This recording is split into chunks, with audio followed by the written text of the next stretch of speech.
MC Squared. Let's talk about domain and range of a graph. Let's recall that domain is X, which is from left to right, and range is Y, which is from the lowest to the highest.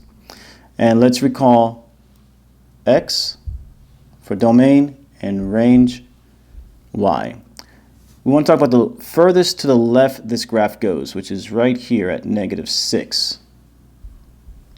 And the furthest to the right the graph goes, which is 4.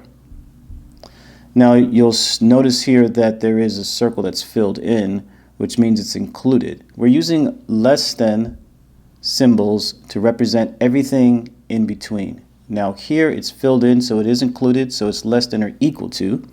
And over here it's open, so it is just less than. It's not including 4. Let's talk about the range now. The lowest it goes is right here. It's the lowest it goes. So it's -4. It's on the line, so it is included. So less than or equal to. And the highest it goes is here at 5. And again, less than signs. But since this is not included and this is included, we're going to say it is included, so it's less than or equal to. Okay, here we have the same graph, but now there's arrows at the end. So when we talk about the domain, we have to take note that this arrow indicates that we're going to continue to go left continuously.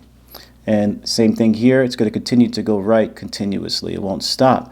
And so for the domain, we're going to say it's all real numbers.